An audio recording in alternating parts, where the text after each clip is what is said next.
오늘 우리에게 주신 하나님 말씀은 열왕기상 17장 1절에서 7절까지 말씀입니다.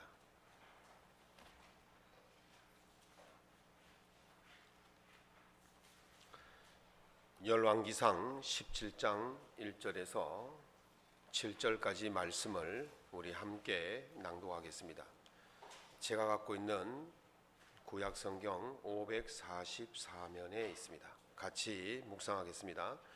길르앗에 우거하는 자 중에 디셋 사람 엘리야가 아합에게 말하되 내가 섬기는 이스라엘의 하나님 여호와께서 살아계심을 두고 맹세하노니 내 말이 없으면 수년 동안 비도 이슬도 있지 아니하리라 하니라. 여호와의 말씀이 엘리야에게 임하여 이르시되 너는 여기서 떠나 동쪽으로 가서 요단 앞 그린 시냇가에 숨고 그 시냇물을 마시라. 내가 까마귀들에게 명령하여 거기서 너를 먹이게 하리라. 그가 여호와의 말씀과 같이 하여 곧 가서 요단 앞 그릿 시냇가에 머물매 까마귀들이 아침에도 떡과 고기를 저녁에도 떡과 고기를 가져왔고 그가 시냇물을 마셨으나 땅에 비가 내리지 아니하므로 얼마 후에 그 시내가 마르니라. 아멘.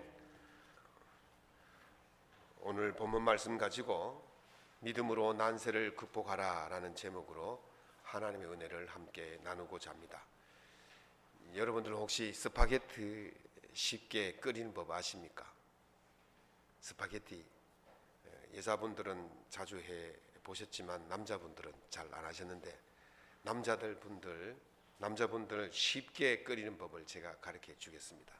먼저 냄비를 분리에 얹어 놓고 이렇게 이야기합니다. 여보, 물을 얼마쯤 넣어야 돼? 여보, 물을 몇 분 끓여야 돼? 여보, 면은 언제 넣어야 돼? 여보, 면은 몇 분 끓여야 돼? 스파게티 그 토마토 케첩은 어떻게 부어야 돼? 계속 물어보면 부인이 나중에 이리 나오세요, 제가 할게요 그러면서 스파게티가 완성이 되는 겁니다. 너무 쉽죠? 오늘 집에 가셔가지고 한번 해보시기 바랍니다. 어렵고 힘든 일이 생기면 혼자 끙끙 앓지 말고 물어보시면 됩니다.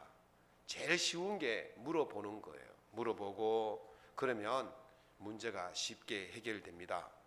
한 번도 겪어보지 못한 일을 하거나 그 길을 갈 때는 더욱더 물어봐야 됩니다. 집사람이 저보고 길치라고 그래요. 꼭 한 번만에 갈 수 있는 길을 두 번, 세 번 빙빙 돌아서 들어가고 내비게이션을 켜놔도 꼭 지나치고 길치라 그러는데 어쨌든 요즘은 내비게이션이 있어서 길 찾는 데는 별 어려움이 없습니다. 그래서 물어봐야 되는 겁니다. 물어보면 쉽게 일이 풀립니다. 지금 우리가 코로나19로 인해서 한 번도 가보지 못한 일을 하고 그 길을 가고 있습니다. 누구도 가보지 않은 길이기 때문에 참 어렵습니다. 그래서 길을 만들면서 가야 합니다. 길이 없는 시대, 답이 없는 시대, 그것을 김상근 교수는 아포리아 시대다 그렇게 말을 했습니다. 제가 오래전에 한번 아포리아 시대에 대해서 말씀을 드린 적이 있는데요. 답이 없어요. 길이 없어요. 한 번도 가보지 못한 길을 지금 가고 있습니다. 이런 한 번도 겪어보지 못한 이런 시대에 신앙인으로 살아갈 때 어떻게 살아가는 것이 참다운 신앙인일까 고민이 되지 않을 수가 없습니다.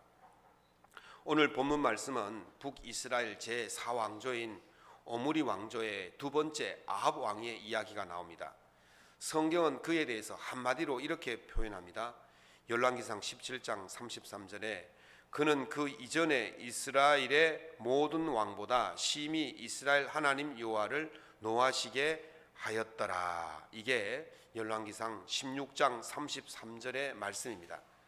그 악함은 우상을 섬기는 것으로 끝나는 것이 아니라 하나님을 섬기는 제사장들과 선지자들을 무참히 살해합니다. 그래서 엘리야가 이제 선지자라고는 나밖에 없습니다 그렇게 고백할 정도로 하나님을 섬기는 백성들을 무차별로 학살하고 참혹하게 살육했던 사람이 바로 아합 왕이었습니다. 바야흐로 신앙의 난세입니다. 신앙의 암흑기입니다. 신앙을 가진 사람들에게는 길이 보이지 않습니다. 답이 보이지 않습니다. 그런 위험한 시대를 지금 살아가고 있는 것입니다. 최근에 정부의 교계에 대한 발표로 인해서 매우 교계가 불쾌했습니다. 어떤 이들은 교회의 핍박이 시작되어졌다 그렇게 말하기도 합니다. 그만큼 신앙의 위기감이 닥쳤다는 것을 의미합니다. 어떻게 보면은 형태는 다르지만 제대로 된 믿음을 가지기에는 난세다. 신앙을 제대로 지키고 살아가기에는 참으로 어려운 시대가 지금의 시대다. 그런 생각을 하지 않을 수가 없습니다. 오늘 본문 말씀을 통해서 이 믿음의 난세에서 어떻게 끝까지 믿음을 지키고 최후의 승리자가 될 수 있을까 고민하지 않을 수가 없습니다. 그래서 이 말씀을 통해서 난세의 끝까지 믿음을 지키며 승리하는 자가 어떤 자가 승리하는지를 살펴보려고 합니다. 오늘 말씀을 통해서 여러분의 신앙을 끝까지 지키고 최후의 승리자가 될 수 있기를 예수님의 이름으로 축원합니다. 첫 번째는요, 믿음의 통찰력을 위해서 기도해야 됩니다. 아합과 이세벨의 악행이 날로 심해지니까 하나님께서 두 가지 징조를 보여줍니다. 하나는 16장 33절에 나와 있는 여리고 성을 건축할 때에 어떤 일이 벌어지는지를 보여주고, 또 하나는 엘리야의 경고대로 가뭄이 드는 그런 두 가지 징조를 보여주었습니다. 이런 현상이 일어날 때 두 가지 부류의 사람이 나타납니다. 하나는 될 대로 되라, 하던 대로 살자, 하던 대로 그냥 무관심하게 무심하게 그냥 살아가는 사람이 있는가 반면에, 또 한 사람은 믿음의 눈으로 이 현상이 왜 일어날까를 보고 하나님 앞에 더 겸허하게 자신을 엎드려 성찰하는 사람의 모습이 있습니다. 지금으로부터 720년 전에 이탈리아 피렌체는 굉장히 부강한 그런 도시 국가였습니다. 1200년대 말에 가면 얼마나 부유했는지 금융업, 무역업, 또 섬유업으로 통해서 남들이 다 부러워하는 그런 국가를 이룩했습니다. 얼마나 부유했는지 돈을 막 이웃 나라들에게 빌려주고 그런 나라였습니다. 여러분들 영어로 은행을 뱅크라고 말하지 않습니까? 본래 이 뱅크란 말은 이탈리아의 방카에서 온 말입니다. 이탈리아로 방카는 테이블이란 뜻입니다. 돈이 넘쳐나니까 사람들이 자기 집 앞에 테이블을 갖다 놓고 돈을 막 빌려주는 거예요. 그래서 거기서부터 방카가 영어로 뱅크가 되고 그것이 한국말로 은행이 시작되어진 것입니다. 돈을 이웃 국가들에게 빌려줄 때 그냥 피렌체 통화로 빌려주는 것이 아니고 피오리노라는 금화가 있습니다. 금화. 이 금화가 이 유럽의 통용 화폐가 됐어요. 지금 우리가 세계의 통용 화폐가 무엇입니까? 달러잖아요. 달러가 세계의 통용 화폐처럼 이 피렌체의 피오리노가 세계의 통용 화폐였어요. 그러니까 얼마나 이 나라가 잘 살고 부유한 나라겠습니까? 그런데 문제는 1200년대가 끝나고 1300년대 들어서자마자 이 땅에 재난이 몰아치기 시작했습니다. 1304년에 대화재가 일어나서 수많은 사람들이 집을 잃고 수많은 생명들이 희생을 당했습니다. 1317년에 식량난이 몇 년 동안 계속 지속되면서 또 수천의 사람들이 굶어 죽었습니다. 1333년에 대홍수가 나서 그 당시에 3000명이 수장이 되었어요. 그 당시에 피렌체의 인구가 10만 명이었는데 3000명이 죽었어요. 지금 우리나라에도 몇 부산 지역에 물난리가 나서 몇 명의 목숨이 잃었지 않습니까? 사람들이 얼마나 안타까워합니까? 불과 서너 명 사람이 죽어도 이렇게 참 안타까워하는데 3000명이 한꺼번에 물난리로 다 죽었다. 엄청난 재앙이 아닐 수가 없습니다. 그리고 1339년에 백년전쟁이 영국과 프랑스가 일어나면서 영국이 피렌체에 빌려간 돈을 못 갚겠다고 선언을 해버렸어요. 그러니까 피렌체 은행들이 다 문을 닫게 되고 망하게 되는 거예요. 그러면서 경제적 위기가 엄청나게 오는 겁니다.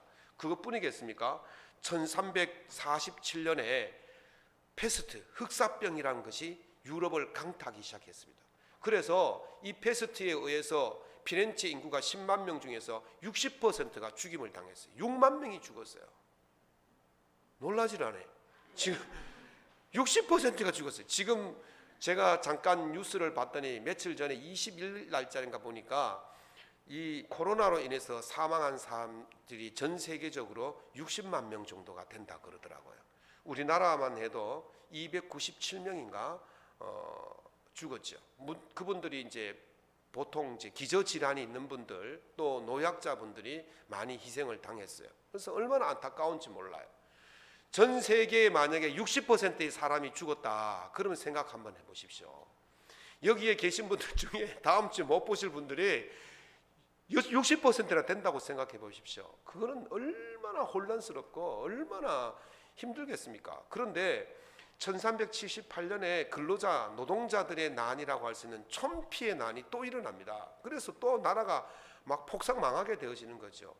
1378년 말년쯤 가가지고 밀라노라는 옆 도시 국가에서 피렌체를 침공합니다. 한번 생각해 보십시오. 불난리로 다 죽고 물난리로 다 죽고 경제 난리로 다 죽고 흑사병으로 다 죽고 난우 또 그 노동자의 난우로 다 죽고 그다가 또 옆 나라가 침공을 해 들어왔어요. 100년 안에 끔찍한 일이 끊임없이 일어나게 되어집니다. 살 수 있겠습니까, 여러분들? 정말 이 위기가 계속 올 때에 1400년 딱 들어섰을 때에 피렌체 사람들이 생각을 바꾸었어요. 아, 이게 우리 살 길은 하나님께로 돌아가는 길밖에 없구나. 하나님께로 돌아가야 살 줄로 믿습니다. 그래서 그 사람들이 정신을 바짝 차리고 그럼 우리가 무엇을 해야 되냐? 우리가 하나님께 멀어졌던 그 마음을 돌이키는 일로 먼저 성당을 예배당을 그들이 보수하기 시작했어요. 그 예배당 보수하는 것 중에 최고 먼저 있는 것이 1401년에 피렌체 성당 앞에 있는 피렌체 세례당이 있습니다. 그래서 피렌체 사람들이라면 누구나 거기 와서 세례를 받습니다. 그러니까 이 피렌체 세례당은 피렌체 시민들의 영혼의 고향이었어요. 믿음의 고향이었어요. 영적인 고향이었어요. 그것이 그냥 그렇게 방치되고 있는 것을 수리해야 되겠다. 그러면서 수리에 들어갔는데 가장 먼저 한 것이 뭐냐면 피렌체 세례당에는 문이 3가지가 있습니다. 제대가 여기 있으면 정면이 동문이고 북문이고 남문 이렇게 있는데 정문만 동문으로 되어 있어요. 6m 높이의 청동문으로 되어 있고 이쪽 북문과 남문은 나무문으로 되어 있어요. 그러니까 우리가 이 나무문을 청동문으로 바꾸자. 그러면 뭐 뚝딱하면 뭐 한 달이면 안 되겠습니까? 그런데 그렇게 만드는 게 아니에요. 청동문 하나에 그 조각판이 보통 28개, 한쪽은 28개가 있고 한쪽은 10개가 있는데 이걸요 다 노수로 만드니까 주조를 해가지고 물을 부어가지고 28개의 판을 다 짜야 되는 거예요. 그걸 하나 짜는데 몇 년이 걸리냐면 1년씩 걸리는 거예요. 그러니까 문 하나 만드는데 한쪽은 27년이 걸렸고 한쪽은 22년이 걸렸어요. 몇 년 걸렸어요? 49년 걸렸어요. 이 문을 제작했던 사람이 22살에 이 문을 제작했는데 몇 살에 끝났냐면 71살에 끝났어요. 문 2장 만드는데 평생을 투자한 거예요. 인생을 다 건 거죠. 그리고 이 청동문의 제목이 뭐냐면 이삭의 희생 이야기였어요. 모리아산에서 아브라함이 이삭을 탁 칼로 찔러서 제물로 바치는 그 직전에 하나님께서 천사를 보내셔서 이삭의 손을 아브라함의 손을 탁 붙들고 멈추라는 그 장면을 이야기로 쭉 조각조각 만들어서 붙인 것이죠. 이것은 바로 이 위기에, 이 험난한 위기에 하나님께서 우리를 지켜주십시오. 우리를 도와주십시오. 이 재난에서 우리를 구원해 주십시오. 이런 간절한 마음으로 기도하는 마음으로 이 성당을 세례당을 수리를 했던 것입니다. 그런데 놀라운 것은요. 1401년에 이 작업을 시작했는데 그 이듬해에 그 밀라노의 장군인 또 군주가 비스콘티라는 그 군주가 급사를 해버렸어요. 1401년에 이 문을 제작하자마자 비스콘티가 죽어버린 거예요. 그래가지고 밀라노가 전쟁에서 지고 물러가게 되어지는 역사가 일어난 겁니다. 위기를요 하나님이 주시는 징조로 볼 수 있는 자만이 위기를 극복할 수 있는 줄로 믿습니다. 우리가 이 현상이 나타날 때에 그냥 이게 아이고 힘들다 억울하다 이것이 아니고 하나님께서 왜 이런 일을 우리에게 보여주셨는가를 깨달아야 되는 거예요. 그때 그 사람이 그 징조를 통해서 믿음을 굳건히 하고 그가 위기에서 벗어날 수 있게 되는 것입니다. 예수님은 믿음으로 깨어있는 자만이 그 징조를 보고 준비할 수 있다고 분명히 말씀하셨습니다. 마가복음 13장을 말세장이라 그래요. 예수님께서 지나가시는데 제자들이 헤롯 성전을 보고 예수님, 저 헤롯 성전을 보십시오. 너무 웅장하지 않습니까? 너무 놀랍지 않습니까? 그러니까 예수님께서 말씀하시기를 돌 위에 돌 하나도 남기지 않고 다 무너질 것이다. 그래서 제자들이 감람산에 왔을 때에 제자들이 물었어요. 주님, 그게 무슨 뜻입니까? 언제 그런 일이 일어납니까? 그렇게 다시 묻습니다. 그때 예수님께서 이렇게 말씀하십니다. 말세에 일어날 징조들을 쭉 설명하시면서 마지막에 이 말씀을 하십니다. 마가복음 13장입니다. 이처럼 너희가 이런 일이 일어나는 것을 보거든 인자가 가까이 곧 문 앞에 이른 줄을 알라. 아멘. 시대를 꿰뚫어보는 통찰력을 가지라는 거예요. 믿음의 눈을 가지라는 거예요. 시대가 이렇게 징조가 막 보일 때 그냥 무심하게 지나가지 말고 하나님께서 우리에게 무엇을 말씀하시는가를 곰곰이 생각해 보라는 거예요. 그게 뭐냐면 깨어 있으라는 거예요. 믿음으로 깨어 있는 자만이 그 징조를 보고 하나님께서 우리에게 말씀하신 것을 깨닫고 준비하고 그렇게 해서 그 사람이 위기를 극복할 수가 있다는 것입니다.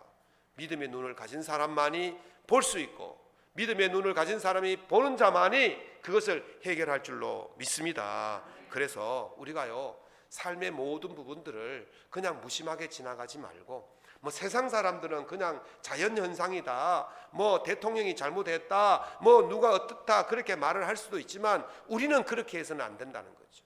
우리 믿는 사람은 누구에게 포커스를 맞춰야 되냐면 하나님께 포커스를 맞춰야 돼요. 하나님께서 왜 이런 현상을 주시는지, 하나님께서 오늘 우리에게 무슨 말씀을 하시는지 그걸 곰곰이 생각해 보라는 거예요. 그게 바로 깨어있는 사람이에요. 깨어있는 사람만이 그것을 할 수가 있다는 것입니다. 그것을 보는 사람은 하나님 앞에서 자기를 성찰하고 회개하고 교모하게 하나님 앞으로 돌아갈 수가 있는 것입니다. 이런 믿음의 통찰력, 이름의 믿음의 통찰력을 가진 사람만이 지혜롭게 이 믿음의 난세를 극복하게 될 줄로 믿습니다. 두 번째는 영적 치매를 경계해야 돼요.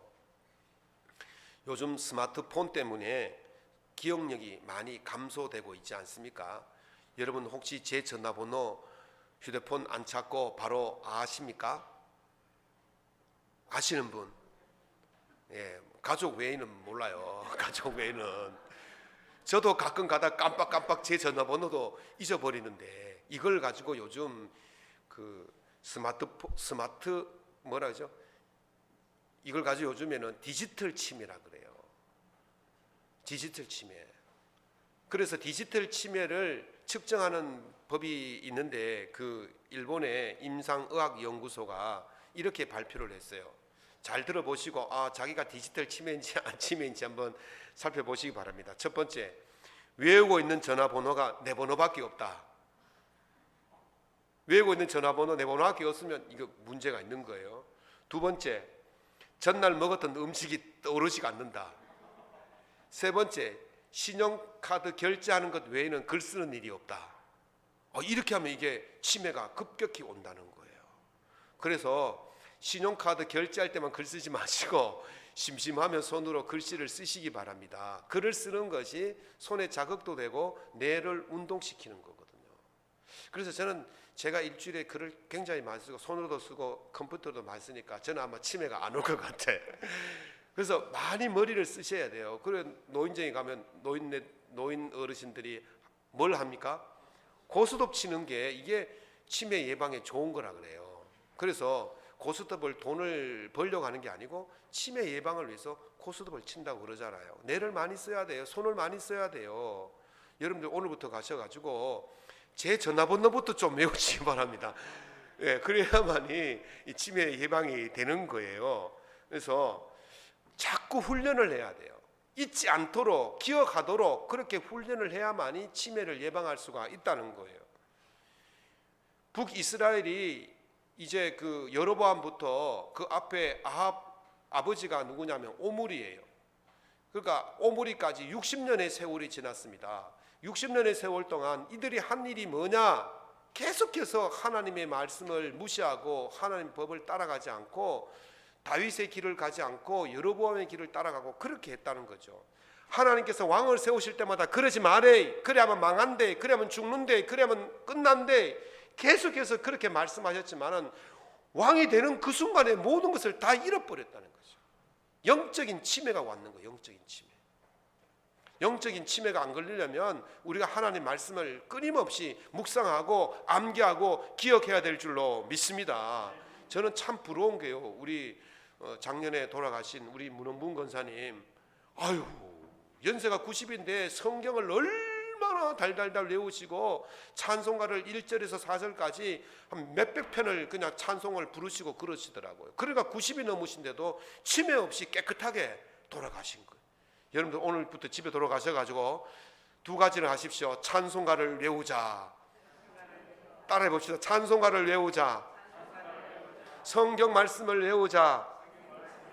그러면 우리가 육적인 치매도 안 걸릴 뿐더러 영적인 치매도 안 걸리는 거예요. 자꾸 하나님 말씀을 무시하고 잊어버리니까 영적인 치매가 오니까 죄의 길로 갈 수밖에 없는 것입니다. 하나님께서 이 하나님 말씀을 무시하고 영적인 치매에 걸린 사람들에게 하나님께서 어떤 일이 나타나실 것인지, 이 말씀을 무시하는 자들에게 이 말씀이 어떻게 성취되는지를 보여주는 이야기가 오늘 첫 번째 징조였습니다. 그 징조가 16장 30절 32절 쭉 나오지 않습니까? 어떤 일이 있었습니까? 이 징조는요, 이미 그 여호수아에게 주신 말씀이에요. 이스라엘 백성들이 애굽에서 탈출해서 광야 40년을 마치고 나서 가나안 땅에 들어갑니다. 요단을 건너서 가나안 땅에 들어가는데 첫 번째 만난 성이 어디입니까? 여리고 성 아니었습니까? 여리고 성을 이 사람들이 돌 하나, 화살 한 번, 또 뭐 했습니까? 칼 한 번 휘두르지 않고 기도로, 믿음으로, 찬양으로 무너뜨린 이 성이 바로 여리고 성이었어요. 여호수아 가만히 보니까 이 일이 누구로부터 되어진 일입니까? 하나님께서 하신 일이란 것을 알았어요. 그래서 이렇게 선포하죠. 앞으로 이 여리고 성을 터를 세우는 자는 그 아들이 장자가 죽을 것이고 문을 세우는 자는 그 아들의 막내가 죽을 것이다. 그렇게 선포를 했어요. 왜 그렇습니까? 하나님이 하신 일이란 거죠. 하나님께서 무너뜨린 일을 사람이 세우면 그는 하나님의 저주를 받게 될 것이라고 이렇게 선포한 거예요. 이게 언제 일어났느냐 하면 이스라엘 백성들이 가나안 땅에 들어갈 때 그때가 1400년 BC 1400년의 경이었습니다. 그리고 지금 아합 왕이 됐을 때가 880년이 되었습니다. 그러니까 몇 년이 지났습니까? 520년이 지난 거예요. 520년 동안 누구 하나 그 성을 세우려고 하지 않았어요. 왜? 하나님의 경고를 듣고 있었기 때문에. 그런데요, 아합이나 그 위의 왕들이 한 짓을 보십시오. 어떤 일을 했습니까? 하나님의 말씀을 듣지 않았어요. 하나님을 멀리 떠나 있었어요. 우상을 섬겼습니다. 또 우상 제단을 만들었습니다. 우상 신전을 만들었습니다. 계속해서 하나님과 멀리하고 하나님 말씀을 무시했어요. 왕이 하나님 말씀을 무시하고 하나님을 섬기는 사람들을 죽이면 그 백성들은 어떻게 하겠습니까? 그 백성들도 왕이 저러는데 그러면서 따라가는 거예요. 따라가는 거예요. 하나님의 경고가 계속 되어졌음에도 불구하고 그것을 무시하니까 백성들도 하나님의 말씀을 무시하는 거예요. 그래서 이 베델 사람 히엘이 그 여리고 성을 건축하기 시작합니다. 터를 닦을 때 누가 죽었습니까? 장자가 죽었어요. 그리고 문을 세울 때 막내 아들이 죽었다. 오늘 그렇게 본문에 이야기하지 않습니까? 이 말이 무슨 말일까요? 터를 닦는 것은 시작이잖아요. 문을 세우는 것은 끝이잖아요. 처음과 끝에 장자와 막내가 죽었다면 그 중간에 벽을 세우고 지붕을 얹고 창문을 달 때도 아들들이 계속 죽어나갔다는 거예요. 그 집의 모든 아들들이 다 죽었다는 것을 의미합니다. 지금 그 중간의 이야기는 빼버리고 처음과 끝을 이야기했지만 처음에 장자 죽고 마지막에 막내가 죽었으면 그 중간의 아이들이 멀쩡했겠냔 말이죠. 다 죽었다는 거예요. 다 죽었다는 거예요. 하나님의 말씀을 무시하면 이런 일이 일어나게 되는 것입니다. 500년이 지났으니까 이칠만도 합니다. 무시할 수도 있어요. 그러나 하나님의 말씀은 1.1핵이라도 사라지지 않는 줄로 믿습니다. 그래서 마태복음 5장 18절에 예수님께서 천지가 없어지기 전에는 율법의 1.1핵도 결코 없어지지 아니하고 다 이루리라. 아멘. 주의 말씀은 그대로 다 이루어지는 겁니다. 500년이 지났지만은 그것을 시행했을 때는 그것이 그렇게 징조로 보이는 거예요. 하나님께서 왜 이 사람들에게 이 여리고 성의 징조를 보여줬습니까? 너희들이 하나님의 말씀을 무시하면 그 말씀이 없어지는 게 아니다. 그 말씀이 그대로 1.1핵이라도 다 이루어진다. 이것을 지금 보여주기 위해서 그 여리고 성에 쌓은 그 히엘의 사건이 나온 거예요. 갑자기 이 이야기가 나온 이유가 무엇이며 뜬금없이 이것이 왜 나왔겠냔 말이죠. 하나님의 말씀을 무시하고 하나님의 경고를 무시하고 사는 자들에게 하나님의 말씀을 무시하면 어떻게 되는지를 그 징조로 우리에게 보여주고 있는 것입니다. 사랑하는 성도 여러분, 난세를 믿음으로 극복하는 두 번째 방법이 뭐냐? 하나님의 말씀을 잊지 않는 것입니다. 선포된 하나님의 말씀을 잊지 않는 것입니다. 무시하지 않는 것입니다. 하나님의 말씀은 흥미진진한 옛날 이야기가 아닙니다. 하나님의 말씀은 고리타분한 어른들의 잔소리가 아니에요. 한 번 듣고 지나칠 정도로 가벼운 그런 이야기가 아니에요. 500년이 지나도 반드시 성취되는 것이 하나님의 말씀이고 수천 년이 지나도 지금도 성취되는 것이 하나님의 말씀인 줄로 믿습니다. 성경은 분명히 말씀하셨습니다. 민수기 23장 19절에 하나님은 사람이 아니시니 거짓말을 하지 않으시고 인생이 아니시니 후회가 없으시도다. 어찌 그 말씀하신 바를 행하지 않으시며 하신 말씀을 실행하지 않으시랴. 아멘. 하나님의 말씀은 반드시 성취되고 실행되는 것입니다. 하나님의 말씀은 수천 년에 주신 말씀이지만 지금도 살아 역사하는 하나님의 말씀인 줄로 믿으시기 바랍니다. 히브리서 4장 12절에 하나님의 말씀은 살았고 운동력이 있어 그랬어요. 하나님의 말씀은 살아있는 거예요.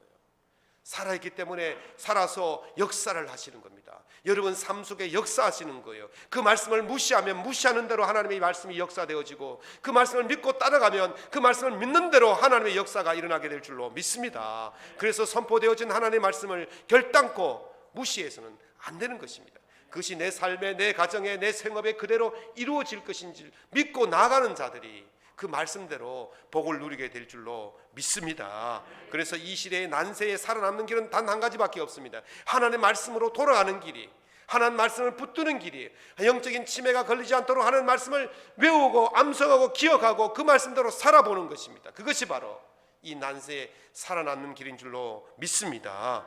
성경은 분명히 말씀하십니다. 시편 18장 30절에 하나님의 도는 완전하고 여호와의 말씀은 순수하니 그는 자기에게 피하는 모든 자의 방패시로다. 아멘. 하나님의 말씀으로 돌아가서 말씀을 의지하는 자에게 하나님은 방패가 되어주시고 환난 날에 산성이 되어주시고 우리의 보호자가 되어주실 줄로 믿습니다. 그래서 선포되어진 이 하나님의 말씀을 무시하지 말고 읽고 또 읽고 기억하고 또 기억하고 그 말씀을 삶에서 적용하여서 이 말씀이 나의 복이 될 수 있도록 그렇게 살아가는 믿음의 일꾼들이 다 될 수 있도록 예수 이름으로 축원합니다. 세 번째는요, 말씀의 선포를 두려워하지 않아야 됩니다. 엘리야가 이렇게 선포합니다. 17장 1절입니다. 내가 섬기는 이스라엘의 하나님 여호와께서 살아계심을 두고 맹세하노니 내 말이 없으면 수년 동안 비도 이슬도 있지 아니하리라. 여러분, 지금 선지자를 다 잡아 죽이는 사람 앞에 가가지고 하나님 말씀을 전하면 그 사람이 살아남겠습니까? 날 죽여라 이 말하고 지금 똑같은 거예요. 엘리야가 그랬지 않습니까? 다 죽고 나 혼자만 살아남았습니다. 그렇게 할 정도로 지금 이세벨과 아합이 이렇게 하나님을 믿는 선지자들을 다 잡아 죽이는데 그 앞에 가서 내가 지금 하나님의 말씀을 전하니 그렇게 말하면 그 살아남겠습니까? 난세에는 어떻게 하면 살아남습니까? 소낙비는 피하고 봐야 되는 거예요. 이 난세에 나가가지고 소낙비 맞겠다고 뛰어들면 그거는 비를 흠뻑 맞는 거예요. 죽는 거예요. 난세에 살아남지 않고 더 어려운 일을 겪게 만드는 일이 바로 이 하나님의 말씀을 지금 엘리야가 선포하고 있는 것입니다. 김기용 목사님이 쓰신 기독교 인물이라는 책을 제가 지난 우리 교회 입당식 할 때 은사 목사님이 제게 꼭 읽어보라고 선물로 주신 책이 있어서 읽어보았어요.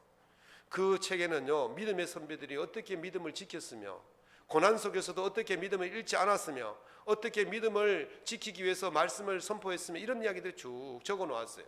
그 중에서 히에로니무스라는 유명한 교부의 이야기가 나옵니다. 이 사람은요, 평생 순교를 주창하면서 구약 성경을 라틴어로 번역한 볼가타 역이라고 그러죠.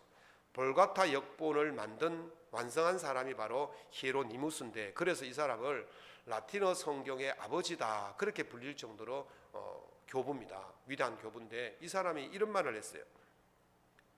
하나님을 따르는데 억울함을 당한다. 하나님을 따르는데 억울함을 당한대요. 옳은 일을 하는데 죄인이라고 한다. 그러나 자신의 삶을 하나님께 드려야 한다. 하나님을 따르는데 억울함을 당하고 옳은 일을 하는데 죄인이라고 비난을 받음에도 불구하고 하나님을 따라가야 된다는 거예요. 그 하나님을 따르기 위해서, 의를 위해서는 목숨만이 아니고 무서운 고통도 감수해야 한다. 순결하게 바쳐지는 것, 그렇게 죽어야 새 삶을 받는다. 그렇게 이야기했어요. 하나님을 따르면요, 억울한 일을 당하기도 하고 옳은데 죄인이란 비난을 받기도 하고 무서운 고통과 목숨을 내놓는 그런 위기에 처할 수도 있습니다. 무엇을 말합니까? 그리스도인들에게는 이와 같은 것이 필연적으로 따라온다는 거예요.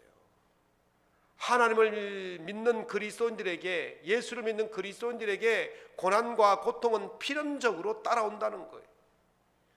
요한복음 15장 18절에서 19절에 예수님께서 말씀하시기를, 세상이 너희를 미워하면 너희보다 먼저 나를 미워한 줄 알라. 너희가 세상에 속하였으면 세상이 자기의 것을 사랑할 것이나 너희는 세상에 속한 자가 아니요 도리어 내가 너희를 세상에서 택하였기 때문에 세상이 너희를 미워하느니라. 아멘. 필연적이잖아요. 필연적. 예수 믿는 사람이 세상으로부터 고난을 당하고 핍박을 당하는 것은 필연적이에요. 왜? 예수님을 따르기 때문에 그런 일을 당하는 것입니다. 예수님을 따르지 않으면 그런 일을 당하지 않는다 그랬어요. 예수님을 따르지 않으면 세상의 것이기 때문에, 세상의 것은 세상의 것을 사랑하기 때문에 안 건드리는 거예요. 그러나 우리는 예수님의 자녀고 예수님을 따르기 때문에 세상이 우리를 미워해서, 예수님을 미워하기 때문에 우리를 미워하는 거예요. 당연한 거예요. 지난 24일부로 교회 소모임 해제되었지 않습니까? 코로나19로 인해서 정부가 교회 정규 예배 외에는 소모임 식사 제공 막 금지를 시켰어요. 불이행시는 과징금을 물리겠다고 하니까 교회가 막 얼마나 불쾌했습니다. 저도 굉장히 불쾌했지 않습니까? 어떤 분들은 그걸 보고 이제 교회의 핍박이 이제 시작되었다 그렇게 말하는 사람도 있어요. 또 그 국회의원이 뭡니까? 포괄적 차별금지법, 그걸 지금 발의를 했어요. 그게 되어지면요, 기독교 선교하는데, 말씀을 전하는데, 전도하는데 굉장히 제약이 있고 학교에서 기독교 미션 스쿨이 아이들을 가르치는데 어려움이 많이 생기게 되어집니다. 이제 그걸 하게 되어지면 뭐 3천만 원까지 벌금을 물린다 그러고 막 그런 날들이 나오니까 이제 막 교계가 막 들썩이고 지금 난리가 아닙니다. 이제 바야흐로 기독교 핍박이 시작되었다 그렇게 이야기합니다. 동성애의 문제를 말씀을 있는 대로 설교를 하면 그것도 문제가 되어지고 전도하는 데도 문제가 되어지니까 심각한 핍박이 시작될 거라고 그렇게 이야기를 합니다. 한국 교회의 위기다, 선교의 위기다, 전도의 위기라고 그렇게 말을 합니다. 어떻게 해야 되겠습니까? 한반도에 개신교가 전래된 지 135년이 되었습니다. 1885년 4월 부활절 아침에 언더우드 선교사와 아펜셀레 선교사가 인천 제물포에 발을 디딤으로 말미암아 한국 선교의 문이 열렸다 그렇게 이야기를 합니다. 135년 동안 어떤 일이 있었습니까? 일제 강점기를 거치고 6.25 전쟁을 펼쳤습니다. 그리고 6.25 전쟁 끝난 뒤에 70년 동안 한국 교회가 세계가 놀랄 만한 부흥을 일으키지 않습니까? 한때는 1000만에 이나는 그런 기독교 교인들이 있었습니다. 저는 곰곰이 생각해 보았습니다. 핍박이 없는 70년의 세월을 우리가 보낸 거예요. 핍박이 없는 부흥의 시간을 우리가 보냈던 것입니다. 그런 그 핍박이 없는 그 70년의 평온한 시간을 보내면서 한국 교회가 과연 이 한국 사회의 어떤 존재였는가를 한번 우리가 생각해 보자는 것입니다. 정말 그리스도인들이 이 한국 사회 속에서 빛과 소금으로서 살아왔는지를 한번 생각하지 않을 수가 없었습니다. 만약에 정규 예배 외에 소모임 금지가 핍박이고 포괄적 차별 금지법을 통해서 한국 교회가 마음대로 설교를 할 수 없는 것이 핍박이라면 저는 오히려 그것이 우리에게는 기회라고 생각합니다. 오히려 우리는 감사하고 기뻐해야 된다고 생각합니다. 이제 비로소 그리스도인들이 진짜 그리스도인이 누구인지를 보여주는 기회가 왔기 때문인 것입니다. 베드로 사도가 이렇게 말씀하십니다. 베드로전서 4장 12절에 16절에 사랑하는 자들아 너희를 연단하려고 오는 불시험을 이상한 일 당하는 것 같이 이상히 여기지 말고 오히려 너희가 그리스도의 고난에 참여하는 것으로 즐거워라. 이는 그의 영광을 나타내실 때에 너희로 즐거워하고 기뻐하게 하려 함이라. 너희가 그리스도의 이름으로 치욕을 당하면 복 있는 자로다. 영광의 영 곧 하나님의 영이 너희 위에 계심이라. 너희 중에 누구든지 살인이나 도둑질이나 악행이나 남의 일을 간섭하는 자로 고난받지 말려니와 만일 그리스도인으로 고난을 받으면 부끄러워하지 말고 도리어 그 이름으로 하나님께 영광을 돌리라. 아멘. 70년 동안 한국 교회에 불시험이 있었습니까? 70년 동안 그리스도 이름을 전한다고 핍박했습니까? 지옥스럽게 했습니까? 아니지 않습니까? 70년 동안 얼마나 부흥했고 얼마나 평온했고 얼마나 살기 좋았습니까? 얼마나 복음 전하기 좋았습니까? 어떤 핍박이 있었습니까? 불시험이 있었습니까? 지옥이 있었습니까? 아무것도 없었지 않습니까? 우리의 믿음과 우리의 신앙이 그리스도 안에서 온전한 것을 어떻게 보여줄 수 있습니까? 교회 열심히 오고 기도 열심히 하고 찬양 열심히 드리고 예배 열심히 드리고 헌금 열심히 하는 것으로 우리가 하나님께 온전히 다 했다고 보여줄 수 있습니까? 정말 그리스도의 온전한 모습은 어디에서 나타나느냐? 핍박을 통해서 내 믿음을 점검받을 수 있는 기회가 되어진다는 것입니다. 세상 사람들이 예수 믿는 것 때문에 손가락질하고 핍박하고 업신여긴다면 그것이 오히려 나에게 기쁨이 되고 감사해야 할 일인 줄로 믿으시기 바랍니다. 그래서 정부에서 세상 사람들이 우리를 핍박한다고 해서 두려워하지 마시기 바랍니다. 뭘 그렇게 두려워합니까? 그저 좀이야. 그 복음 전하게 하지 못하는 게 그게 뭐 그렇게 큰 핍박입니까? 불시험을 당했습니까? 목숨을 잃었습니까? 아직까지 예배를 드리고 있지 않습니까? 그 정도쯤이야 하고 우리가 담담하게 넘어가야 되는 거예요. 그걸 이겨내는 거죠. 그것 때문에 두려워하고 그것 때문에 덜덜 떨고 그것 때문에 안 걱정하고 염려 그러지 말자는 거예요. 차라리 핍박하라고 그러십시오. 그것이 나의 믿음을 하나님 앞에서 점검하는 기회가 되는 것입니다. 오늘 사랑하는 성도 여러분, 하나님의 말씀을 증거하는 일에 있어서 부끄러워하지 마시기 바랍니다. 두려워하지 마시기 바랍니다. 오히려 말씀 전하다가 핍박받으면 그것이 하나님 앞에서 상이라고 분명히 말씀하고 계시는 것입니다. 사도행전에 보면 사도들이 어떤 일이 있었습니까? 사도행전 5장 41절에 보면 사람들은 그 이름을 위하여 능력받는 일에 합당한 자로 여기심을 기뻐하면서 공회 앞을 떠났다 그랬어요. 하도 예수 믿는 사람을 핍박하고 잡아가두고 그러니까 사도들이 오히려 기뻐했다 그랬어요. 왜? 이제 내가 진짜 그리스도인이구나.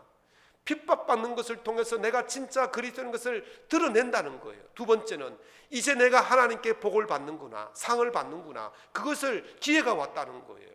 예수님께서 말씀하시기를 마가복음 10장 30절에 현세에 있어 집과 형제와 자매와 어머니와 자식과 전토를 백배나 받되 박해를 겸하여 받고 내세의 영생을 받지 못할 자가 없느니라. 아멘. 사랑하는 성도 여러분, 핍박을 겸하여 100배의 복을 받는 거예요. 차라리 오늘 이 시대가 우리 기독교를 핍박하고 여러분이 예수 믿는 것을 핍박한다면 여러분들이 하나님 앞에 복을 받을 수 있는 기회가 왔는 거예요. 여러분의 믿음을 점검할 수 있는 기회가 온 거예요.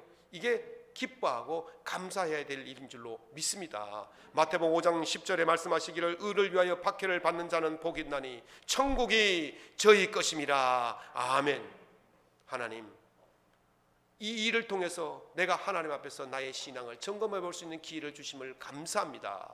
그러면서 기뻐하고 감사할 수 있기를, 그래서 말씀 전파하는 일을 두려워하지 않기를, 부끄러워하지 않기를 예수 이름으로 축원합니다. 말씀을 맺겠습니다. 엘리야는 그리 시냇가에 숨김을 당했어요. 말씀을 전하는 자를 하나님께서 그냥 버려두시는 게 아니에요. 하나님은 반드시 그를 붙들어서 그를 보호하시고 지켜주시고 물과 고기와 빵을 보내주셔서 그가 살도록 해주시는 거예요. 두려워하지 않기를 바랍니다. 기뻐하시기 바랍니다. 하나님이 지켜주십니다. 하나님이 보호하십니다. 하나님이 책임져 주십니다. 하나님의 일을 하는 사람은 하나님이 지키시고 보호하시는 거예요. 우리나라가 70년 동안 참 부흥의 열매를 많이 먹었지 않습니까? 순교의 피가 이 한국교회의 부흥의 열매를 가져왔지 않습니까? 그동안 70년 동안 우리는 얼마나 많이 먹었습니까? 얼마나 많이 따먹었습니까? 다 따먹었어요. 이제 가지에 이제 없어요. 열매가 없어요. 어떻게 해야 됩니까? 다시 우리 70년 뒤에 또는 50년 뒤에 우리 후손들이, 우리 믿음의 후배들이 먹을 열매가 없어요. 이제 우리가 심어야 할 때일 줄로 믿습니다. 이 핍박이 우리가 씨앗을 심는 것이고 나무를 가꾸는 것이고 열매를 맺게 하는 작업이라고 생각하시고 오히려 우리 후손들을 위해서 남길 수 있는 그것이 있다는 것에 감사하고 기뻐할 수 있기를 바랍니다. 그래서 오늘 우리가 핍박받는다면 우리 10년, 20년, 30년, 50년 뒤에 우리의 믿음의 후배들이 수많은 열매를 먹을 수 있게 되는 그런 놀라운 일을 만들어내는 저와 여러분 될 수 있기를 예수님 이름으로 축원합니다.